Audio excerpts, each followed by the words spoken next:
Have you ever pondered what truly contributes to your mental health and well-being?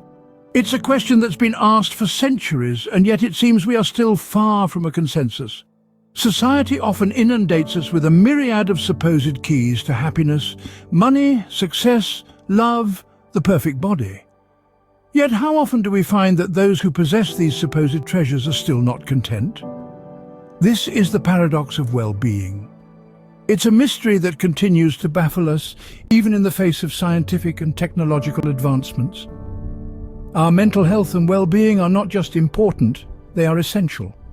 They form the foundation of our lives, influencing how we think, feel, and act. They determine how we handle stress, relate to others, and make choices.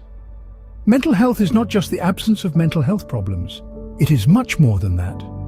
It is the presence of positive characteristics, such as the ability to cope with life's challenges, the ability to work productively, and the capability to make a contribution to one's community. However, our understanding of what contributes to mental health and well-being is often flawed. We chase after fleeting pleasures and temporary highs, only to find ourselves back where we started, or sometimes even worse off. It's like trying to fill a sieve with water. It's a futile endeavor. But what if there was another way? What if there was a philosophy that offered a different approach to mental health and well-being? A philosophy that didn't focus on the momentary but on the enduring. This philosophy is Stoicism. Stoicism, an ancient Greek philosophy, teaches us that our reactions to events, not the events themselves, determine our state of mind. It emphasizes the importance of self-control, rationality, and virtue, and encourages us to focus on what we can control rather than what we can't. So, what if the secret to mental health isn't what we've always thought? What if the key to happiness lies not in chasing after fleeting pleasures, but in cultivating a resilient and rational mind? It's a thought-provoking question, and one that we will delve deeper into. Stoicism, born in the bustle of Athens and nurtured in the busy corridors of Rome, is a philosophy that encourages us to find peace within ourselves, regardless of external circumstances. It's not about suppressing emotions, but rather learning to detach from them, to see them as passing clouds in the grand sky of our consciousness. Let's journey back in time to the heart of Rome, where the renowned philosopher Seneca lived and breathed Stoicism. Seneca, though a wealthy man, would regularly practice poverty. He would occasionally live in conditions far beneath his usual comforts, surviving only on the bare essentials. Why, you might ask? Seneca firmly believed that by experiencing the worst-case scenario in controlled conditions, he could diminish the fear of misfortune. This practice, known as negative visualization, is a key component of Stoic philosophy.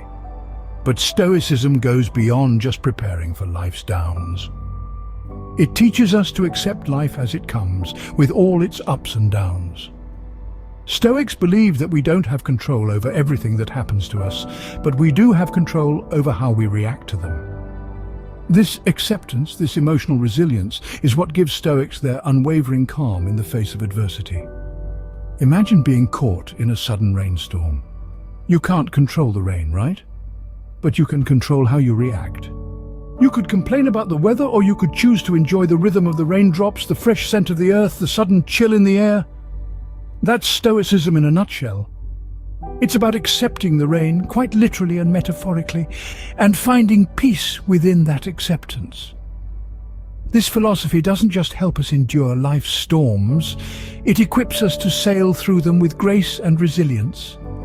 It's about seeking tranquility within ourselves, not in our circumstances.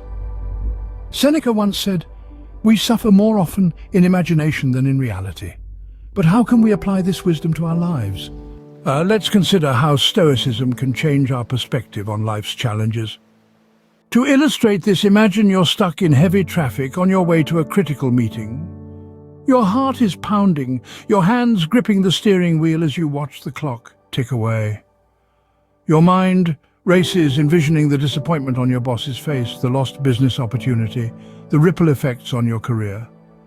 But wait, what if you could see this situation from a Stoic's eyes? Stoicism teaches us that there are things within our control and things outside of it. In this scenario, the traffic, the ticking clock, the reaction of your boss, these are all outside your control. They are as they are, irrespective of how much you fret or fume. What is within your control, however, is your reaction to this situation. You can choose to let it consume you with stress, or you can choose to accept it, to make the best of it. Consider this. Instead of panicking, you take a deep breath, acknowledging the reality of the situation.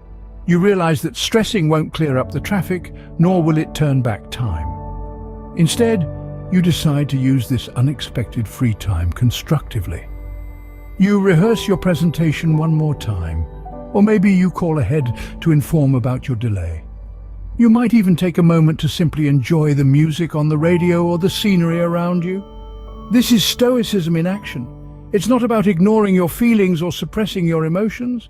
It's about recognizing what you can and cannot control and focusing your energy on the former. It's about accepting the inevitable and finding serenity in that acceptance. The great Stoic philosopher Epictetus once said, "We cannot choose our external circumstances, but we can always choose how we respond to them." This is the essence of Stoicism, recognizing that our power lies not in controlling the world around us, but in controlling our responses to it. So how can we journey towards mental well-being with Stoicism as our guide? Embarking on this journey begins with the acceptance of life's unpredictability. The Stoics teach us to focus on what we can control, our thoughts, our reactions, and our actions. As the great philosopher Epictetus once said, "We cannot choose our external circumstances, but we can always choose how we respond to them." It's this internal control that builds resilience, helping us navigate life with grace and equanimity. Next, we take small, consistent steps towards incorporating Stoicism into daily life. Start your day with a moment of introspection. When faced with adversity, pause and reflect before reacting. Practice gratitude regularly. Make Stoicism a part of your daily routine, like brushing your teeth or having your morning cup of tea. Be patient with yourself. Progress may be slow, but remember, change is a process, not an event. Remember, it's not about perfection, it's about progress. Are you ready to embark on a journey to improved mental health and well-being? Picture this.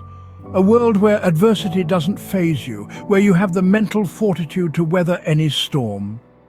This is the power of Stoicism, a philosophy that equips you with the tools to thrive in the face of challenges.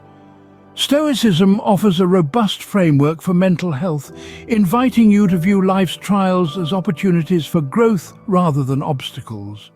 It encourages you to focus on the things within your control, relieving the stress and anxiety that comes from worrying about what's beyond your reach. Consider the wise words of the great philosopher Seneca, who once said, "We suffer more often in imagination than in reality."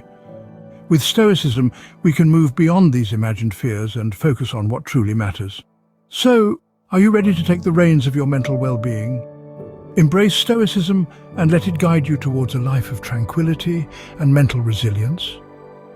Your journey begins now. Thanks for joining us in today's episode. Let's continue the conversation. Look into your past brushes with hardship and difficult situations. Have you maybe perhaps unknowingly practiced Stoicism? We'd love to know. Take care now.